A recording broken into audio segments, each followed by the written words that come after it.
पुन्हा एकदा स्वागत आहे.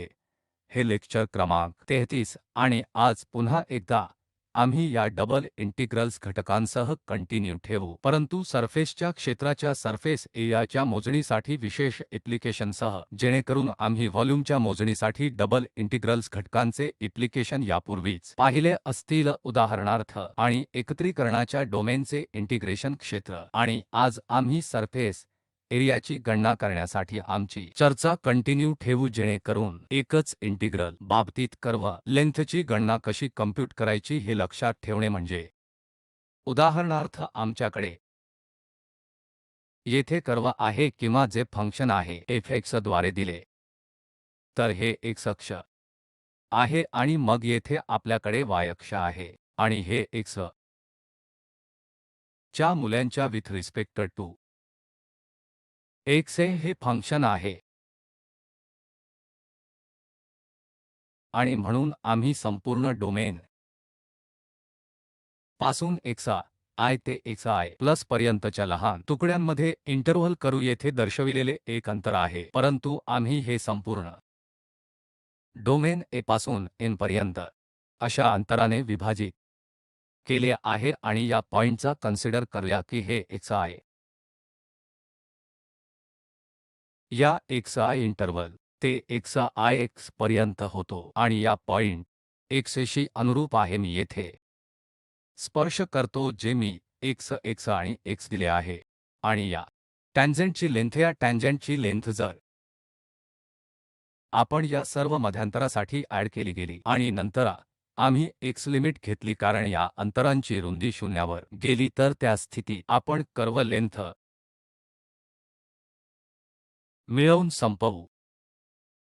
तर कल्पना अशी आहे की इथे फक्त स्पर्शिकेचा हा भाग दाखवला आहे, म्हणून ही या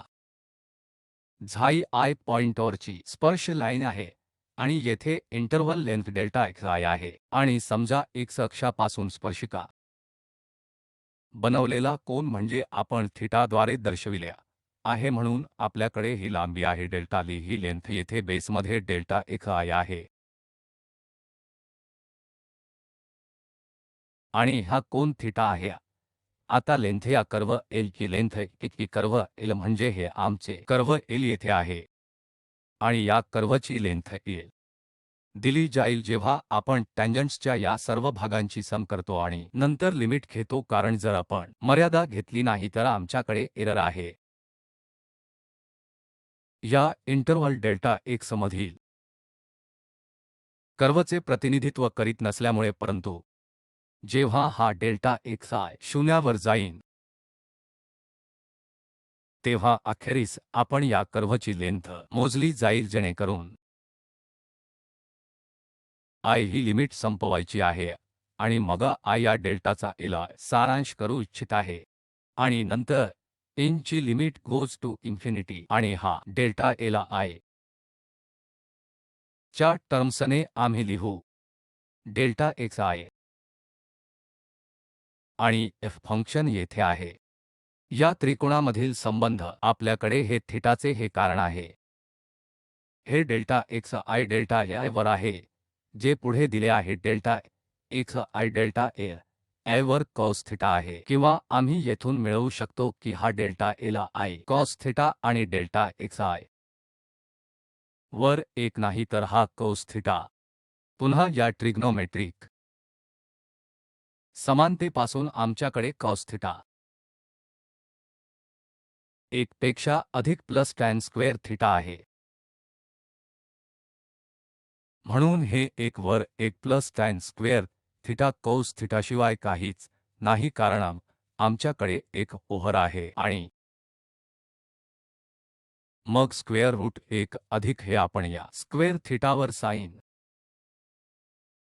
स्क्वेअर कॉस म्हणून लिहू शकतो, जेणेकरून कोस स्क्वेअर अधिक साइन स्क्वेअर असेल तर हा 1 असेल आणि हा सह स्क्वेअर असेल तर फक्त यासह न्यूमरेटरसह समाप्त होईल. तर इथे ही समानता, कारण थीटा 1 स्क्वेअर रूटच्या बरोबरीची आहे, square root 1 plus tan square theta. आम्ही पुन्हा एकदा येथून कॉस थीटावर देखील येऊ शकतो, म्हणून आपण पुन्हा लिहिले तर येथे जर ते उलटे केले तर आम्हाला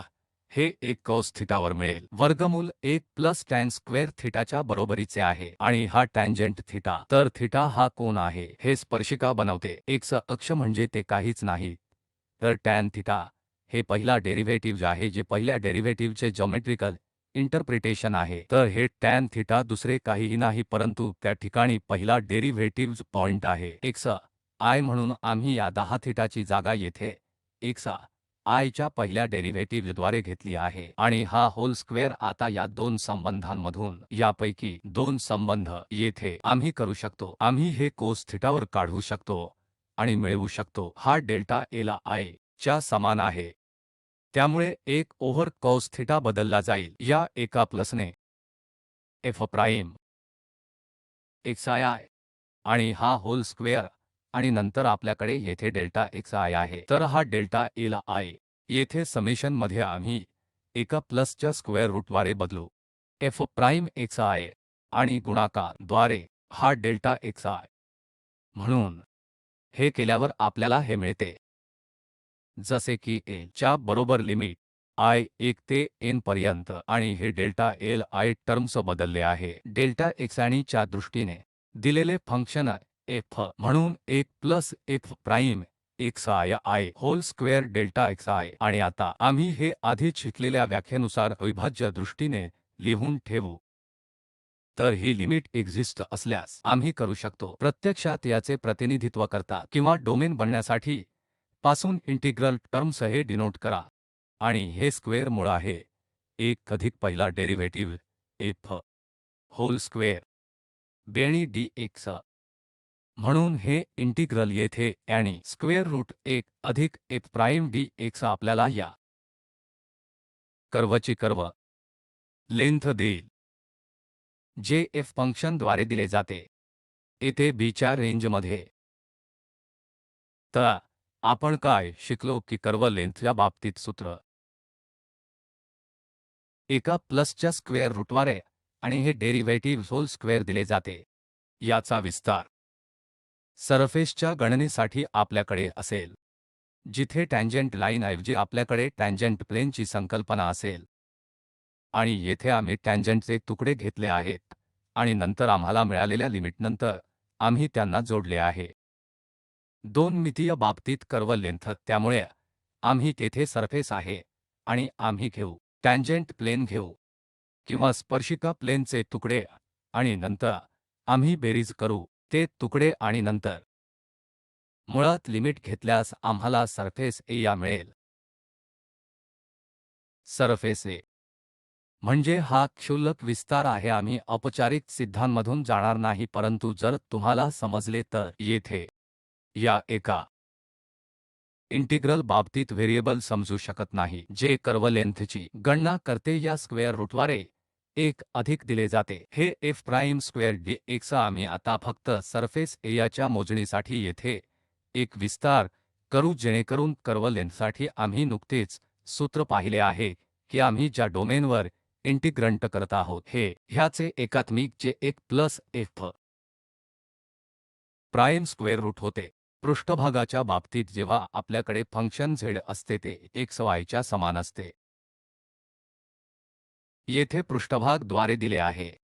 z बरोबर आहे x y म्हणजे हा पृष्ठभाग येथे आहे आणि आता आम्ही मिळवू शकतो सरफेस एरिया पुन्हा आपल्याकडे एक आयामी प्रकरणासारखे आहे आमच्याकडे डबल इंटिग्रल आहे डोमेन काय आहे यावर आम्ही आता चर्चा करू स्क्वेअर रूट आम्ही 1 प्लस घेतो जसे येथे जसे समान आपल्याकडे डेरिव्हेटिव्ह आहे तसेच आमच्याकडे पहिले आहे आंशिक डेरिव्हेटिव्ह म्हणून पहिला ऑर्डर करा विथ रिस्पेक्ट टू एक्स पूर्ण स्क्वेअरच्या संदर्भात पार्शियल डेरिव्हेटिव्ह आणि दिलेल्या फंक्शनच्या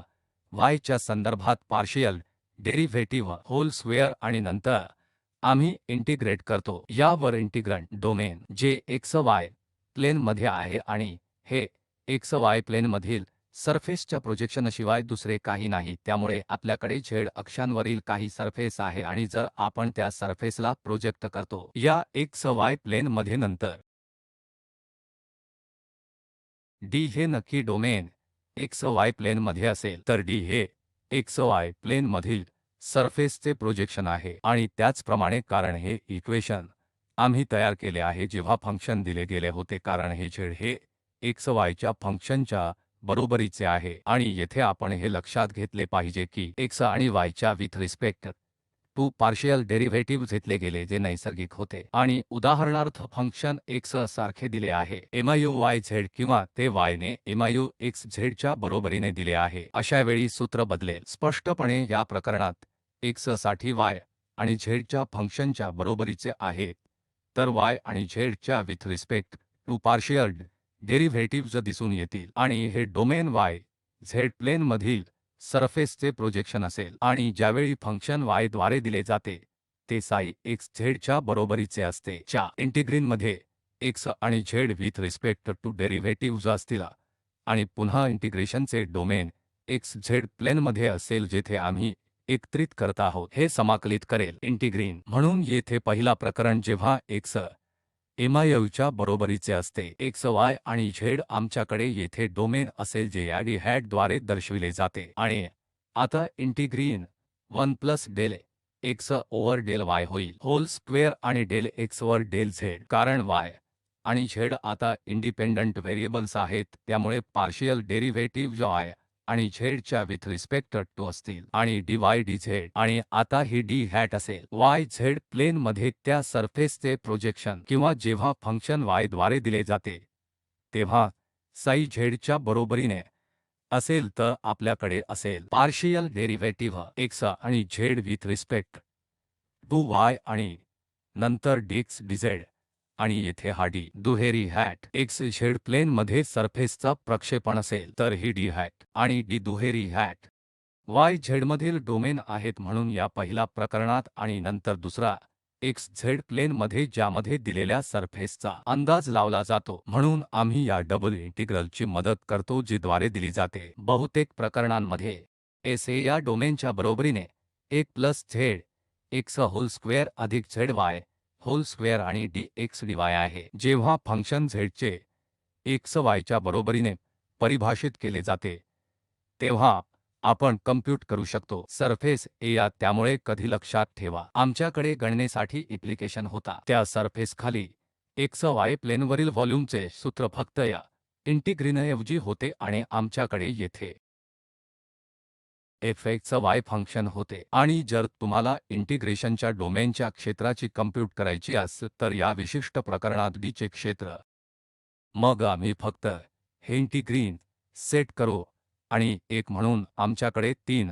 अनुप्रयोग आहेत जे एक या डोमेनचे d क्षेत्र होते आणि दुसरे व्हॉल्यूम होता या सरफेस खाली x y प्लेन ज्याने दिले होते पुन्हा डबल इंटिग्रल जेथे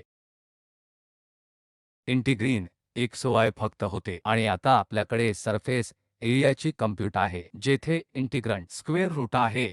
1 अधिक z x रूट अधिक z y रूट आहे त्यामुळे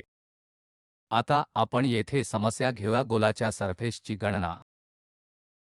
x हे स्क्वेअर अधिक आहे y रूट अधिक z चौरस 1 चौरसाच्या बरोबरीचे आहे म्हणून आपल्याकडे आहे 0 0 0 वर सेंटर्ड असलेला स्फियर आणि या इक्वेशनद्वारे दिलेला x हा वर्ग अधिक y वर्ग आहे आणि x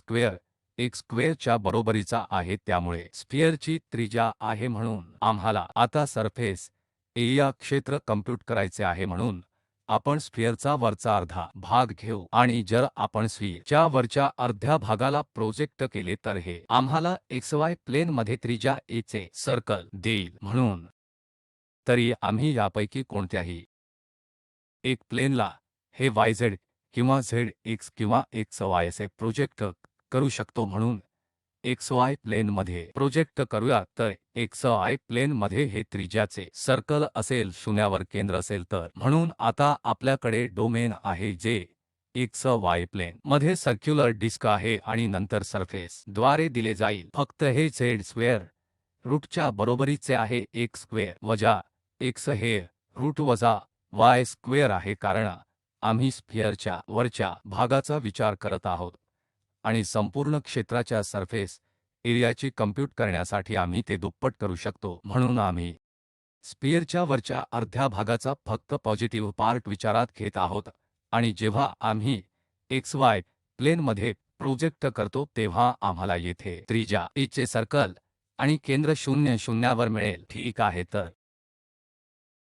इक्वेशन जे आम्हाला येथे सरफेस देईल, जे I वर चर्चा केली आहे. वरच्या अर्ध्या भागासाठी पॉझिटिव्ह आम्ही z घेतो स्क्वेअर रूट 1 वजा क्षमस्व x स्क्वेअर वजा x स्क्वेअर वजा y स्क्वेअर वरचा अर्धा. आणि आता आपल्याला कम्प्यूट करणे आवश्यक आहे कारण सूत्रात आम्हाला विथ रिस्पेक्ट टू x च्या संदर्भात z चे पार्शियल डेरिव्हेटिव्ह आवश्यक आहे आणि 2 y मानाने सेटचे पार्शियल डेरिव्हेटिव्ह म्हणून x च्या संदर्भात सेटच्या पार्शियल डेरिव्हेटिव्हसाठी देखील आवश्यक आहे. तर ही पॉवर अर्धी आहे म्हणून आम्हाला मिळेल, म्हणून हे x स्क्वेअर वजा x आहे स्क्वेअर वजा आणि y स्क्वेअर पॉवर अर्धा. आणि जेव्हा आपण हे x च्या with respect to x differentiate करतो तेव्हा येथे जे आहे तेच अर्धे एक्सप्रेशन मिळेल आणि 1 2 उणे 1 म्हणजे हे येथे वजा अर्धा आहे आणि नंतर याच्या स्क्वेअर वजा x चे डेरिव्हेटिव्हज x च्या संदर्भात चौरस वजा y स्क्वेअर आहे ते उणे 2 x असेल, त्यामुळे हे 2 कॅन्सल होतील आणि आमच्याकडे वजा साइन असेल जे येथे आहे आणि हे x न्यूमरेटरमध्ये आहे आणि ही पॉवर जे इथे वजा अर्धा आहे म्हणजे ते डिनॉमिनेटरमध्ये येत आहे, जेणेकरून या फंक्शनच्या x च्या with respect to partial derivative होईल आणि मग आपल्याकडे पार्शियल डेरिव्हेटिव्हज आहे त्याचप्रमाणे विथ रिस्पेक्ट टू y च्या फक्त फरक x असेल. आपण हे y आणि इंटिग्रेशनचे डोमेन मिळवू ज्या आपण या अर्ध स्फिअरला xy प्लेनमध्ये प्रोजेक्ट केले आहे, म्हणून आपल्याला येथे त्रिज्याचे ए सर्कल मिळेल आणि या सर्कलचे इक्वेशन स्वाभाविकपणे x स्क्वेअर अधिक आहे आणि y स्क्वेअरच्या बरोबरीचे आहे, म्हणून समजा की हे x अक्ष आहे आणि येथे y अक्ष आहे. म्हणून सरफेसच्या गणनेचे सूत्र आम्ही येथे दुप्पट ते दुप्पट टाइम्स करू कारण आपण फक्त वरच्या भागाचा विचार करत आहोत या स्फिअरचा भाग, त्यामुळे आमच्याकडे खालचा भाग देखील आहे म्हणून आम्ही ते 2 सह इथे 2 करू शकतो आणि मग a वजा ते a म्हणून पहिला विथ रिस्पेक्ट टू y च्या बाजूचे निराकरण करू शकतो, म्हणून y च्या दिशेने आम्ही या सर्कलतून सर्कलच्या वरच्या अर्ध्या भागाकडे जात आहोत, म्हणजे हे वजासारखे आहे. x स्क्वेअर वजा x चौरस आहे, तर येथून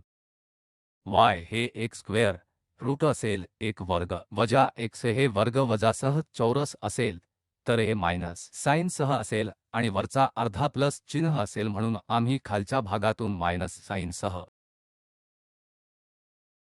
प्लस 1 कडे जात आहोत. वजा 1 चौरस वजा x हा वर्ग अधिक आहे, येथे 1 चौरस वजा x वरच्या भागाला चौरस आहे आणि नंतर या रेषा येथे x च्या दिशेने आम्ही या वजा वरून प्लस a च्या दिशेने जात आहोत, त्यामुळे वजा ते प्लस आणि मग हे इंटिग्रीन 1 अधिक zx होल स्क्वेअर अधिक zx zy आहे, म्हणून येथे zy होल स्क्वेअर आणि मग dy dx म्हणजे ती सरफेस आहे जी आपल्याला आता या डबल इंटिग्रल ची कम्प्यूट करायची आहे, जी आपल्याला स्फिअरचे सरफेस एरिया क्षेत्र देईल, जे आता आपल्याकडे x च्या संदर्भात पार्शियल डेरिव्हेटिव्ह आहे पाय च्या विथ रिस्पेक्ट टू z च्या पार्शियल डेरिव्हेटिव्हने दिले आहे आणि ते सूत्र होते येथे हे विथ रिस्पेक्ट टू y च्या संदर्भात होते. तर जर आपण हे आता सबस्टिट्यूट केले तर हे या टर्म्सचे होल स्क्वेअर आहेत जे आपल्याला मिळतील, आम्हाला फक्त 1 मिळतील आणि हे x ही चौरस वजा x आहे चौरस वजा y स्क्वेअर येईल आणि नंतर येथे देखील y स्क्वेअर मिळेल, 1 चौरस वजा x स्क्वेअर आणि वजा y स्क्वेअर आहे. तर हे कॉमन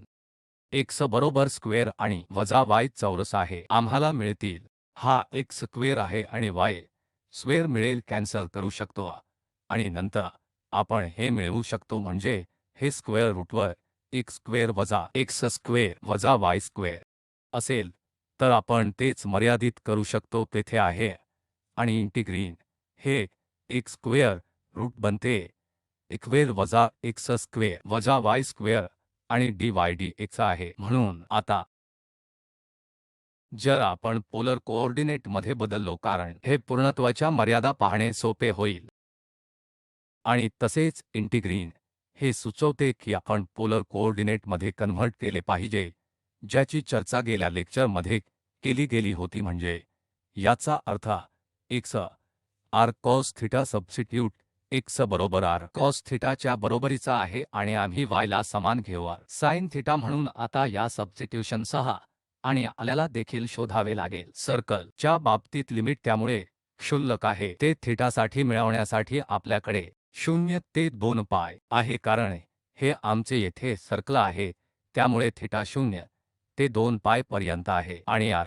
साठी 0 ते a असेल तर r शून्यातून सर्कलकडे जाईल म्हणजे 0 ते आमच्याकडे स्क्वेअर रूट x स्क्वेअर आहे आणि हे x स्क्वेअर वजा y स्क्वेअर आहे त्यामुळे वजा साइन x स्क्वेअर अधिक y स्क्वेअर आहे जे आम्हाला तिथून देईल x हा स्क्वेअर अधिक आहे आणि y स्क्वेअर r स्क्वेअर च्या बरोबरीचा आहे म्हणून आमच्याकडे स्क्वेअर वजा r स्क्वेअर आहे आणि हा गुणाकार आहे जॅकोबियन किंवा थेट आहे आम्ही ध्रुवीय निर्देशांकांवरून देखील पाहिले आहे की आम्हाला r सह येथे अतिरिक्त फॅक्टर मिळतो म्हणून आम्हाला या इंटिग्रीनसह r d थीटा मिळतो आणि आता हे पाहणे सोपे आहे कारण हा r तेथे बसला आहे आणि आमच्याकडे r हे स्क्वेअर पद आहे म्हणून आम्ही आता हे integrand with respect to r च्या संदर्भात सहजपणे इंटिग्रेट करू शकतो त्यामुळे आपण काय करू मिळवा कारण ही पॉवर वजा अर्धा होती म्हणून जेव्हा आपण हे वजा अर्धा आणि 1 एकत्र करतो तर हे स्क्वेअर रूट न्यूमरेटर मध्ये आता असेल तर आपल्याकडे स्क्वेअर वजा r स्क्वेअर आहे आणि हे घटक चे 2 आहेत आणि इथे आपल्याला जे मिळेल ते मिळेल हे आपल्याला r येथे आवश्यक आहे जेणेकरून अर्धा भाग आम्ही गुणाकार करू n गुणाकार ला 2 तेथे तर परंतु जेव्हा आम्ही इंटिग्रल करतो तेव्हा त्यामुळे वजा अर्धा अधिक 1 अर्धा भाग जेणेकरून ते कॅन्सल होईल आम्हाला हे इंटिग्रल मिळेल स्क्वेअर रूट 1 वर्ग वजा r स्क्वेअर हे 2 आधीच तेथे आहेत म्हणून 1 2 आणि जेव्हा आपण बाहेरील एक इंटिग्रेट करतो कारण इंटिग्रल आतील इंटिग्रलमध्ये थीटाचे काहीही नसते त्यामुळे आपण बाहेर इंटिग्रल तसेच एकत्र करू शकतो त्यामुळे अशा परिस्थितीत आम्हाला फक्त 2 पाय मिळतील कारण थीटासह इंटिग्रल आणि वरची लिमिट आहे 2 पाय कमी मर्यादा 0 आहे म्हणून आम्हाला बाह्य इंटिग्रल मधून पाय मिळेल आणि आतील आम्हाला हे x स्क्वेअर वजा r स्क्वेअर रूट लिमिट 0 सह देत आहे जर आपण ही लिमिट सबस्टिट्यूट केली तर येथे वरची लिमिट आपल्याला 0 0वर सेट केल्यावर r ची लिमिट देईल हे होईल आम्ही येथे फक्त मायनस साइन सह मिळवू जेणेकरून हे वजा वजा प्लस होईल आणि उत्तर 4 पाय एक स्क्वेअर असेल आणि या स्फिअरच्या सरफेस एरियाचे नेमके क्षेत्र आहे जे आपल्याला आधीच माहित आहे परंतु या डबल इंटिग्रलच्या मदतीने आणि ध्रुवीय निर्देशांकांच्या मदतीने आपण या सरफेस एरियाचे क्षेत्रफळ सहजपणे कम्प्यूट करू शकतो त्यामुळे पुढील समस्येकडे जाताना आपल्याला आता त्या स्फिअरच्या त्या भागाचे क्षेत्रफळ सापडेल त्यामुळे आपल्याकडे पुन्हा स्फिअर x आहे अधिक y स्क्वेअर अधिक z स्क्वेअर x स्क्वेअरच्या बरोबरीचे आहे जो सिलिंडरने कापला आहे x स्क्वेअर अधिक आहे आणि y स्क्वेअर x च्या बरोबरीने आहे त्यामुळे हे सर्कल चे इक्वेशन आहे म्हणून येथे x स्क्वेअर अधिक y चौरस x च्या बरोबरीने x स्क्वेअर आहे आणि नंतर वजा x स्क्वेअर आणि अधिक हा y वर्ग 0 एवढा आहे तर हे आपण हे होल स्क्वेअर करू शकतो म्हणून 1 2 होल स्क्वेअर होईल म्हणून आपल्याला x मिळेल तेथे स्क्वेअर असेल आणि ते असेल वजा x असेल जे आधीपासून आहे तेथे एक अतिरिक्त संज्ञा आहे येथे 4 ने विभाजित असू शकते जे आपण त्यास भरपाईसाठी योग्य हात स्लाइड करू शकतो आणि मग आपल्याकडे येथे y वर्ग आहे त्यामुळे हे केंद्र सह सर्कलचे इक्वेशन बाय 2 आणि 0 म्हणजे a बाय 2 आहे आणि केंद्र आहे आणि a बाय 2 पुन्हा त्रिज्या आहे म्हणून 2 होल स्क्वेअर त्यामुळे त्यासह तर ते स्वच्छ करूया म्हणून येथे आपल्याकडे हे वर्तुळाकार सिलिंडर आहे म्हणून हे XY प्लेनमध्ये फक्त दिले आहे, परंतु आमच्याकडे सिलिंडर आहे जे Z अक्षात देखील आहे म्हणून येथे त्या सिलिंडरचे प्रोजेक्शन आहे XY प्लेन, त्यामुळे येथे X अक्ष आहे आणि नंतर आपल्याकडे Y अक्ष आहे. केंद्र 2 बाय 2 शून्यावर आहे आणि त्रिज्या पुन्हा या सर्कलच्या 2 द्वारे आहे म्हणून आता आम्हाला पुन्हा हे करायचे आहे. हे शेवटच्या लेक्चरमधून देखील आपण पाहिले आहे की R हे कॉस थीटाच्या समान आहे, देखील या सर्कलचे पोलर इक्वेशन आहे. कदाचित आमच्या गणनामध्ये आवश्यक आहे म्हणून येथे आपल्याला पुन्हा Z1 ची कम्प्यूट करणे आवश्यक आहे, ज्याचे आम्ही मागील टाइम्स उदाहरण ZY मध्ये मूल्यांकन केले आहे आणि आम्हाला येथे एक सरफेस मिळवायचा आहे कारण हा गोल आहे जो सिलिंडरने कापला आहे. त्यामुळे पुन्हा येथे आमच्याकडे ते वेळा आहे कारण हा स्फिअर वरचा भाग आणि खालचा भाग असावा लागेल आणि हे या सिलिंडरने येथे कापले आहे म्हणून आणि आम्ही आमच्या गणनेमध्ये आमच्या इंटिग्रेशनमध्ये फक्त याचा वरचा भाग विचारात घेत आहोत येथे, म्हणून आम्हाला या खालच्या भागामुळे दुप्पट देखील करावे लागेल कारण मुळात 4 टाइम्स, कारण आम्ही फक्त हा भाग विचारात घेत आहोत जो या अर्ध्या सिलिंडरने कापला आहे आणि त्यामुळे आपल्याला ते दुप्पट करावे लागेल आणि आपल्याकडे हा स्फिअर असल्याने त्याचा वरचा भाग आहे आणि खालचा भाग देखील आहे म्हणून त्यासाठी आपल्याला पुन्हा ने 2 गुणाकार करावा लागेल म्हणजे हे डोमेन D च्या वरच्या भागाच्या 4 टाइम्स आहे. हे सर्कल हे आता आमचे डोमेन आहे आणि म्हणजे हे पुन्हा आहे Z डेल Y वर आहे म्हणून आम्हाला ते करायचे आहे. आम्ही ते तेथे ठेवू आणि मागील उदाहरणाप्रमाणे आपल्याला x स्क्वेअर वजा मिळेल x स्क्वेअर वजा y वर्ग dx dy 4 टाइम्स, ज्याचे आपण पुन्हा विश्लेषण करू शकतो. त्यामुळे पोलर कोऑर्डिनेटच्या मदतीने आता आपण सर्कलच्या वरच्या अर्ध्या भागाच्या मर्यादा निर्बंधित करू शकतो पुढे, जेणेकरून थीटा शून्यावरून पायने 2 पर्यंत जाईल म्हणून हा थीटा आहे 0 थीटाच्या बरोबरीने पायने 2 ने समान आहे आणि मग R शून्यातून पुढे सर्कलकडे जातो म्हणून R शून्यातून सर्कलकडे जातो कॉस थीटा आणि आमच्याकडे R dr d थीटासह x square वजा R स्क्वेअर आहे. त्यामुळे पुन्हा इंटिग्रेट करणे खूप सोपं आहे, जसे की आपण आधीच्या उदाहरणामध्ये आधीच केले आहे. म्हणून एकदा आपण हे इंटिग्रेट केले की ही लिमिट 0 होईल आणि वरची लिमिट ही एक कॉस थीटा आहे जी आपल्याला येथे वजा साइन थीटा देईल जेव्हा आपण वरची लिमिट x स्क्वेअर वजा x स्क्वेअर कॉस थीटा ठेवतो, जी आपल्याला साइन थीटा देईल आणि हे वजा वजा अधिक, आणि जेव्हा R शून्यावर सेट होईल मिळवा म्हणजे हे वजा एक साइन थीटा अधिक आहे आणि मग आम्ही इथे विथ रिस्पेक्ट टू थीटाच्या संदर्भात इंटिग्रेट करू. त्यामुळे हे sine theta cos theta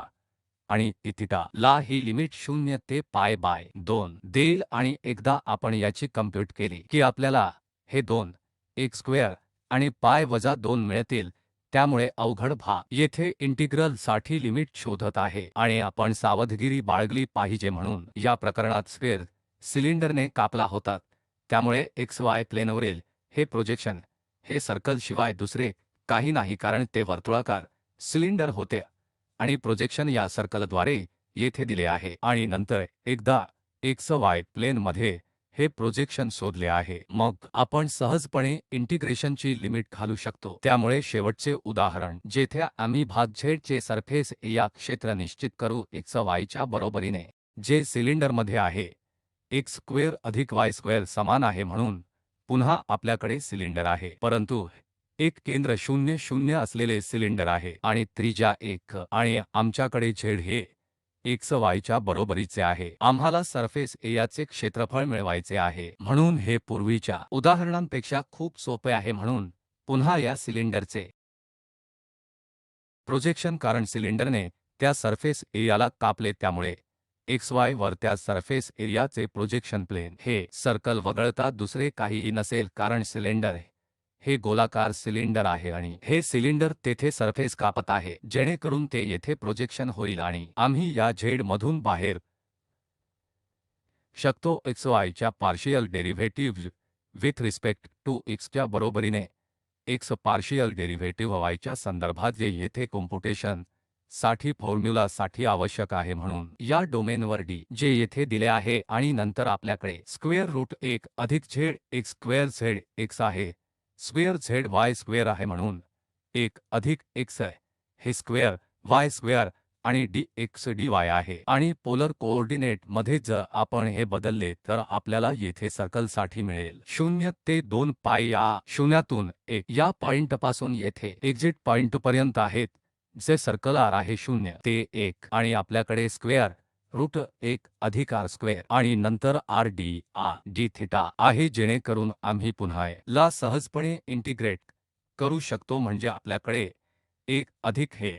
r square आहे आणि हा अर्धा पॉवर आहे म्हणून जेव्हा आपण इंटिग्रेट करतो तेव्हा तेथे 1 जोडला जाईल 3 बाय 2 असतील आणि हे नुकसान भरपाईसाठी तेथे 2 बाय 3 होईल आणि नंतर ही लिमिट टाकून आपल्याकडे मर्यादा 0 ते 1 आहे आणि मग येथे कोणताही थीटा नाही म्हणून थीटाने 2 पाय देखील 3 ने मिळतील हे 2 पाय कॅन्सल होतील म्हणून 3 ने आणि आमच्याकडे हे आहे जेव्हा आम्ही r ला पॉवर 3 ने 2 टाकतो आणि जेव्हा 0 ठेवतो तेव्हा आपल्याकडे तेथे 1 असतो जेणेकरून या सरफेस एरियाचे सरफेस एरिया क्षेत्र xy आहे जे येथे सिलिंडरमध्ये त्रिज्या 1 आणि मध्य 0 आहे तर काय म्हणून आम्ही सरफेस एरिया क्षेत्राच्या गणनेसाठी डबल इंटिग्रलचा हा ऍप्लिकेशन पाहिला आहे आणि या साध्या सूत्राच्या मदतीने स्क्वेअर रूट 1 अधिक zx स्क्वेअर अधिक zy स्क्वेअर आणि dz dy वर फक्त आपल्याला काळजी घ्यावी लागेल की या इंटिग्रलचे हे डोमेन हे xy प्लेन मध्ये त्या सरफेसचे प्रोजेक्शन आहे किंवा आपल्याकडे आहे किंवा ते yz किंवा zx प्लेन मध्ये तसेच असू शकते एकदा आम्ही ते प्रोजेक्शन ओळखले तर मर्यादा घालणे खूप सोपे होईल आणि आम्ही इंटिग्रल ची कम्प्यूट करू शकतो म्हणून हे लेक्चर च्या तयारीसाठी कम्प्यूट साठी आम्ही वापरलेले संदर्भ आहेत आणि खूप खूप धन्यवाद.